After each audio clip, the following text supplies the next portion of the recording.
त्या ठिकाणी भाषणं झाली, नारे लागले, वक्तव्य झाली. एक गोष्ट लक्षात आली, भारताच्या युवांची अभिव्यक्ती नाहीये, अराजकता पसरवण्याच्या मानसिकतेची अभिव्यक्ती आपल्याला पाहायला मिळाली. विशेषतः भारतरत्न डॉक्टर बाबासाहेब आंबेडकरांचं संविधान हातात घ्यायचं आणि त्या संविधानाने तयार केलेल्या संस्था नाकारायच्या, संविधानाने तयार केलेली व्यवस्था उखडून टाकायचं बोलायचं. संविधान म्हणजे केवळ पुस्तक नाहीये, त्यातल्या प्रत्येक आर्टिकल मध्ये या देशाच्या लोकशाहीची तत्व आहेत.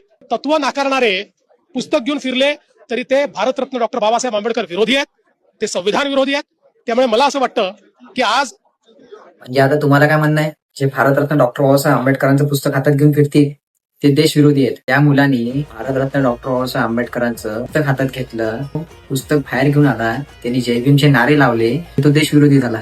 बाबासाहेबांच्या विचारांवर चालणारा मुलगा आहे म्हणजे तो देशविरोधी झाला. आणि आतापर्यंत कोणतंही असं काम बाबासाहेबांच्या विचारांवर चालणारं केलं नाही आणि तुम्ही त्याला देशविरोधी म्हणता. लोक चांगलं करायचं काम करत आहेत त्याला तुम्ही देशविरोधी म्हणता. मला तुम्ही सांगा, तुम्ही आतापर्यंत कोणतं चांगलं काम केलं की पेपर फुटत आहेत त्याच्यावरती तो आवाज उचलत आहे, जिथे अन्याय होत आहे त्याच्यावरती तो आवाज उचलत आहे, म्हणजे तो देशविरोधी झाला. इथं चांगलं काम करत नाही, हे कधी केलं आतापर्यंत? चांगलं काम करायला येत आहेत त्याला तुम्ही देशविरोधी म्हणताय. भारतरत्न डॉक्टर बाबासाहेब आंबेडकरांच्या विचारांवर चालणारा मुलगा आहे, ते अन्याय होत असला ना तिथेच आम्ही आवाज उचलणार की आम्ही डॉक्टर बाबासाहेब आंबेडकरांचे लेकर आहे, न्यायविरुद्ध लढणार.